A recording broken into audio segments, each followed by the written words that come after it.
అశ్వ సంవత్సరంలో కైలాస యాత్ర Sri Gayatri tours and travels 8977349696. Telangana Congress మహిళా అధ్యక్షురాలిగా ఎర్రబెల్లి స్వర్ణ నియమితులయ్యారు. ఎర్రబెల్లి స్వర్ణను నియమిస్తూ ఉత్తర్వులు జారీ చేశారు AICC general secretary KC Venugopal. ఇక పిఏసిఎస్ చైర్పర్సన్ నుంచి రాష్ట్ర అధ్యక్షురాలిగా ఎదిగారు స్వర్ణ. 2005-10 మధ్య వరంగల్ మేయర్గా బాధ్యతలు చేపట్టారు. ప్రస్తుతం వరంగల్ డీసీసీ అధ్యక్షురాలుగా కొనసాగుతున్నారు స్వర్ణ. ఇక 1991 నుంచి కాంగ్రెస్ పార్టీలో పనిచేస్తున్నట్లు ఈమెకి గుర్తింపు కూడా ఉంది. ఈ నేపథ్యంలో రాష్ట్రంలో అధికారంలో ఉన్నటువంటి కాంగ్రెస్ పార్టీ తన యొక్క మహిళా శాఖకు అధ్యక్షురాలుగా ఎర్రబెల్లి స్వర్ణను నియమించడం జరిగింది. ఇక ఇదే అంశానికి సంబంధించి మరింత సమాచారం మా ప్రతినిధి క్రాంతి అందిస్తారు. క్రాంతి, చెప్పండి, ఎర్రబెల్లి స్వర్ణను మహిళా కాంగ్రెస్ అధ్యక్షురాలుగా నియమించినటువంటి పరిస్థితి కనబడుతుంది. నేపథ్యం ఏంటి, పూర్తి స్థాయి డీటెయిల్స్ ఏంటి? సిరాజ్ వరంగల్ జిల్లా, ఉమ్మడి వరంగల్ జిల్లా, ప్రస్తుతం వరంగల్ జిల్లాకు సంబంధించినటువంటి డిసిసి అధ్యక్షురాలుగా ఉన్నటువంటి ఎర్రబెల్లి స్వర్ణను కాంగ్రెస్ పార్టీ హైకమాండ్ తెలంగాణ రాష్ట్రంలో ఉన్నటువంటి కాంగ్రెస్ పార్టీ విభాగానికి అధ్యక్షురాలిగా నియమించింది. ఇందుకు సంబంధించినటువంటి ఉత్తర్వులను కూడా శుక్రవారం పార్టీ ప్రధాన జనరల్ సెక్రటరీగా ఉన్నటువంటి కేసీ వేణుగోపాల్ అధికారికంగా ఉత్తర్వులను రిలీజ్ చేశారు. ఈ మేరకు ఎర్రబెల్లి స్వర్ణ 1991లో రాజకీయ ప్రస్థానాన్ని ప్రారంభించింది. అప్పటి నుండి కూడా ఎర్రబెల్లి స్వర్ణ ఎలాంటి వేరే పార్టీలకు మారకుండా కాంగ్రెస్ పార్టీకి చాలా లాయల్ గా తన సేవలు అందిస్తూ వచ్చారు. ఈ సేవలను గుర్తించినటువంటి హైకమాండ్ తాజాగా ఆమెను తెలంగాణ మహిళా కాంగ్రెస్ విభాగానికి అధ్యక్షురాలుగా నియమించింది. అయితే ఎప్పుడైతే 1991 నుండి 2000 వరకు సుమారు 10 సంవత్సరాల పాటు ఇప్పుడు వరంగల్ జిల్లాలో ఉన్నటువంటి వర్ధన్నపేట ప్రైమరీ అగ్రికల్చర్ కోఆపరేటివ్ సొసైటీకి ఆమె చైర్మన్ గా కొనసాగారు 10 ఏళ్ల కాలం పాటు. వాస్తవానికి ఇక్కడ ఎర్రబెల్లి స్వర్ణ భర్త ఎర్రబెల్లి వరద రాజేశ్వరరావు కూడా కాంగ్రెస్ పార్టీలో ఒక జిల్లా స్థాయి నాయకుడిగా చాలా కాలం పాటు వరంగల్ జిల్లాలో తన రాజకీయాన్ని నడిపించారు. అయితే వర్ధన్నపేట ఏదైతే ఉందో ప్రస్తుతం బీఆర్ఎస్ పార్టీలో ఉన్నటువంటి మాజీ మంత్రి ఎర్రబెల్లి దయాకర్ రావు, ఈయన వరంగల్లో అటు అప్పట్లో టీడీపీకి పెద్ద దిక్కుగా ఉన్నారు. ఆయనను డి అంటే డి అనే స్థాయిలో ఇక్కడ ఎర్రబెల్లి స్వర్ణ, ఎర్రబెల్లి వరద రాజేశ్వరరావు వర్ధన్నపేట కేంద్రంగా రాజకీయాలను నడిపించారని చెప్పొచ్చు. చాలా కాలం పాటు కాంగ్రెస్ పార్టీలో ఉన్నప్పటికీ వీరికి ఎమ్మెల్యే అయ్యే అవకాశం అయితే దక్కలేదు.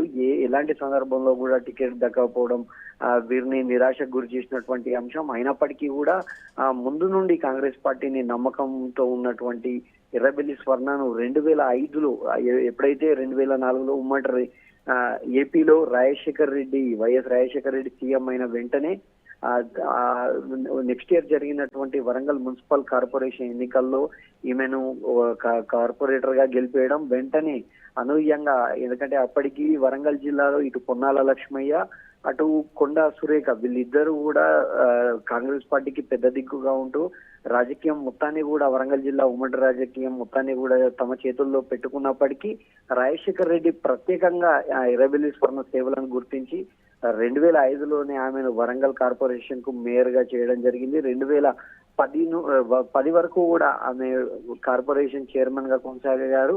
అయితే ఒకసారి ఎర్రబెల్లి సేవలను మొత్తంగా కూడా ఒక మంచి గుర్తింపు లభించింది. ఎందుకంటే వరంగల్ అంటే కాంగ్రెస్ పార్టీకి కంచుకోటగా ఉంది. ప్రెసిడెంట్ రాష్ట్రంలో మంత్రులు కూడా ప్రాతినిధ్యం వహిస్తున్నటువంటి పరిస్థితులు కనబడుతున్నాయి. ఈ మొత్తాన్ని సమయవనం చేసుకుని పూర్తి స్థాయిలో ఎర్రబెల్లి స్వర్ణ ఎలా ముందుకు వెళ్ళేటువంటి పరిస్థితులు కనబడుతున్నాయి ప్రస్తుత రాజకీయాల్లో? నిజానికి 2014 తెలంగాణ ఆవిర్భావం తర్వాత కాంగ్రెస్ పార్టీ తన ప్రభావాన్ని వరంగల్ జిల్లాలో కోల్పోతూ వచ్చింది. అయితే 2023కు వచ్చే వరకు ఉమ్మడి జిల్లాలో ఉన్నటువంటి మొత్తం 12 స్థానాలకు గాను 10 స్థానాల్లో కాంగ్రెస్ పార్టీ పాగా వేసింది. ఇక్కడ ఎర్రబెల్లి స్వర్ణకు ఏదైతే వాళ్ళ బేస్ గా ఉన్నటువంటి వర్ధన్నపేటను కూడా అనూహ్యంగా కాంగ్రెస్ పార్టీ తన విజయాన్ని నమోదు చేసింది. అక్కడ ఎమ్మెల్యేగా నాగరాజును గెలిపించడంలో ఇటు ఎర్రబెల్లి స్వర్ణ కావచ్చు, తన భర్త ఎర్రబెల్లి వరద రాజేశ్వరరావు కావచ్చు, వీళ్ళిద్దరూ కూడా అన్ని తామై నాన్ లోకల్ గా వచ్చినప్పటి ఉన్నటువంటి నాగరాజు ఆయన అప్పటికి పోలీస్ ఆఫీసర్ గా రిటైర్ అయ్యారు. ఆయనను ఎలక్షన్ కు చివరి నిమిషంలో కేవలం నెల రోజులు కూడా లేని సమయంలో ఆయనను కాంగ్రెస్ పార్టీలోకి తీసుకురావడం, అన్ని తామై అక్కడ వర్ధన్నపేటలో ఆయనను గెలిపించడం, ఇదంతా ఈ వ్యవహారాన్ని మొత్తంగా కూడా ఇటు సీఎం రేవంత్ రెడ్డి కావచ్చు, పార్టీ అధిష్టానం కావచ్చు గుర్తించింది. ఈ మేరకే 3 నెలల క్రితం జరిగినటువంటి డిసిసి ఏదైతే డిస్ట్రిక్ట్ కాంగ్రెస్ కమిటీల అధ్యక్షుల ఎంపిక అయితే ఎప్పుడైతే జరిగిందో అందులోనే వరంగల్ జిల్లా నుండి ఎర్రబెల్లి స్వర్ణకు అవకాశం కల్పించారు.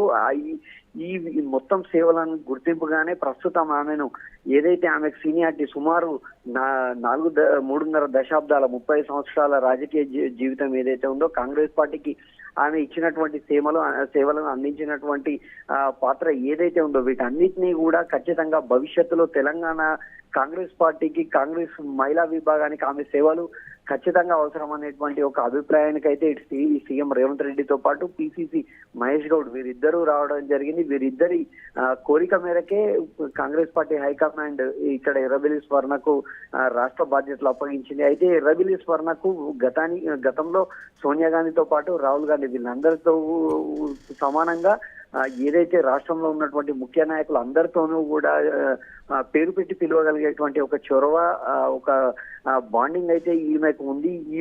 ఈమెకు ఉన్నటువంటి రాజకీయ గ్రౌండ్ లెవెల్లో ఉన్నటువంటి రాజకీయ అనుభవం కావచ్చు, ఢిల్లీ హైదరాబాద్ స్థాయిలో ఉన్నటువంటి నాయకత్వంతో ఉన్నటువంటి ఒక సాన్నిహిత్యం కావచ్చు, ఇవంతా కూడా కాంగ్రెస్ పార్టీకి తెలంగాణలో మహిళలకు మంచి అవకాశాలు కలిగించే అవకాశం ఉంటుంది. సమన్వయంతో అందరినీ కూడా ముందుకు తీసుకెళ్లేటువంటి సామర్థ్యం ఎర్రబెల్లి స్వర్ణకు ఉందనేటువంటి ఒక నిశ్చితాభిప్రాయానికి అయితే కాంగ్రెస్ పార్టీ హైకమాండ్ వచ్చినట్టు తెలుస్తుంది. Right Kranti, thank you. మొత్తం మీద తెలంగాణ కాంగ్రెస్ మహిళా అధ్యక్షురాలిగా ఎర్రబెల్లి స్వర్ణ నియమితులయ్యారు. సో ఎర్రబెల్లి స్వర్ణను నియమిస్తూ ఉత్తర్వులు జారీ చేశారు all India Congress committee general secretary KC Venugopal. ఇక ప్రాథమిక సహకార కేంద్ర చైర్పర్సన్ నుండి రాష్ట్ర అధ్యక్షురాలుగా ఎదిగారు స్వర్ణ. అయితే 2005-10 మధ్య వరంగల్ మేయర్గా, మరి ముఖ్యంగా వరంగల్ తొలి మహిళా మేయర్గా ఆమె బాధ్యతలు స్వీకరించారు. ప్రస్తుతం వరంగల్ జిల్లా కాంగ్రెస్ కమిటీకి అధ్యక్షురాలుగా కొనసాగుతున్నారు స్వర్ణ. ఈ నేపథ్యంలో 1991 నుంచి కాంగ్రెస్ పార్టీలో పనిచేస్తున్నటువంటి నేతకు తాజాగా గుర్తింపు రావడం పట్ల ఆమె యొక్క కార్యకర్తలతో పాటుగా కాంగ్రెస్ శ్రేణులు మాత్రం సంబరాలు చేసుకుంటున్నటువంటి పరిస్థితులే కనబడుతున్నాయి. కాంగ్రెస్ పార్టీలో సుదీర్ఘంగా సేవలు అందించినటువంటి స్వర్ణకు రాష్ట్ర స్థాయిలో అత్యున్నతమైనటువంటి పదవి దక్కడం పట్ల స్వజిల్లా అయినటువంటి వరంగల్లో కూడా హర్షాతిరేకాలు వ్యక్తమవుతున్నాయి.